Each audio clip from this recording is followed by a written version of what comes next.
Did a freshman congresswoman give a large group a tour of the Capitol in the days leading up to the insurrection? That is what one top House Democrat, Congressman Steve Cohen of Tennessee, told CNN earlier today. We saw Congressman Boebert taking a group of people for a tour sometime after the 3rd and before the 6th. I don't remember the day. We were walking in the Cannon tunnel. We saw her and commented that who she was, and she had a large group with her. Now, whether they were people that were involved in the insurrection or not, I do not know. She was a freshman. She might have had a large number of people coming to be with her on this historic occasion and just wanting to give them the opportunity to have a tour. But it was pretty clear that her team is the team. She's not on the home team. She was with the visitors. Now, Capitol tours have actually ceased because of coronavirus. Some Democrats have alleged that a GOP colleague gave a, quote, reconnaissance tour of the Capitol the day before the mob swarmed the building. But Cohen says he's not sure if any of the people in Congresswoman Lauren Boebert's group took part in the riot. We should be clear on that. I want to bring in Manu Raju on Capitol Hill. What is Boebert saying about this, Manu?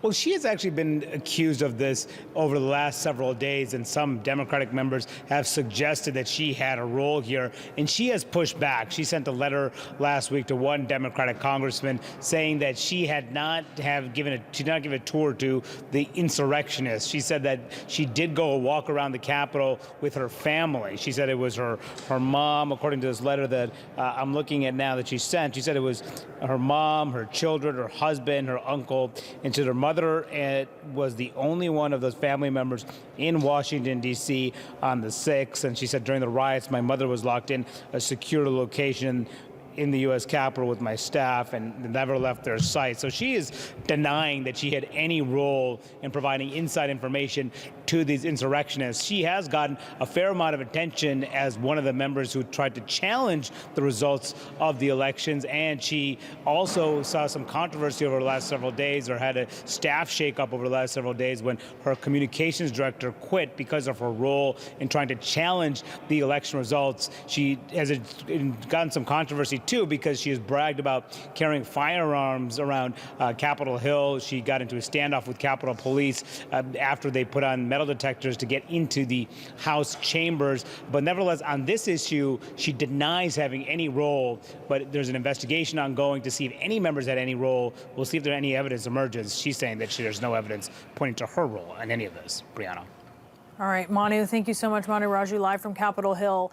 With less than 46 hours left in Donald Trump's presidency, CNN has learned President Trump is preparing to issue roughly 100 pardons and commutations on his final day in office, his final full day. For now, CNN has been told that he does not intend to take the unprecedented step of pardoning himself or any of his family members. The New York Times reports some of the president's allies are collecting fees from wealthy felons or their associates to lean on Trump for possible last-minute pardons. Neil Eggleston is a former White House counsel under President Obama, and he oversaw the clemency program under Obama. Neil, you have very specific expertise to this, so I'm so glad that you could be on to talk with us about it. And I think we can agree it doesn't seem ethical to sell a presidential pardon or get paid a ton of money for access. Is this legal? Well, it certainly is questionable. Now, I assume the lawyers and the people who are peddling their access are claiming it's for their personal time and there's nothing improper going on. But I think the spectacle, which is fairly consistent with what's happened in the Trump administration, of monetizing indeed another portion of our government, which is the president's pardon power, is hardly surprising and is really to be condemned in my view.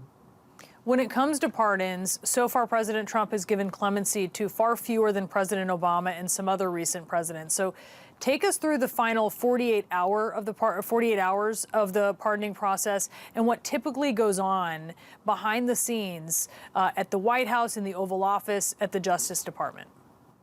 Sure. We had a very different process than what you're seeing or we're hearing about here. You know, President Obama decided and made it clear to me that he was going to use his constitutional pardon power for social justice and social good. And that is the clemency that he decided to grant to a lot of people who are serving life sentences and significantly long sentences for their involvement in nonviolent and many of them relatively trivial drug crimes, mostly from the 1990s.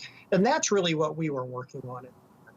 And as I say, he really wanted to focus his power on giving new lives to people who were incarcerated, and that's really what we were about. This frantically running around and trying to figure out which of his supporters can bring him a new person to benefit, that's just not the way we went about it. And President Obama made it very clear that in a short time and scarce resource world, that's not where he wanted to focus his attention. And so that's not at all what happened at the end of the Obama administration. Right now, it appears the president is now leaning away from something that he had asked about, which was pardoning himself, that he is now leaning away from pardoning his family members or some close associates. If that changes, though, or, do you see that changing? And if it does, will that hold up to legal challenges? Well, it's my view. There's been some legal debate about this, although I think it's actually fairly clear that a president cannot pardon himself. I think if you think about it, that's the ultimate free pass that places the president of the United States above the law. And I think it's pretty clear our framers, who just came out of a monarchy, had no sense that the right way to go is to let the president of the United States place himself above the law. That's not at all what they were thinking. And I think most originalists would agree with me on that. So I think that would be not recognized and not be lawful if he attempted.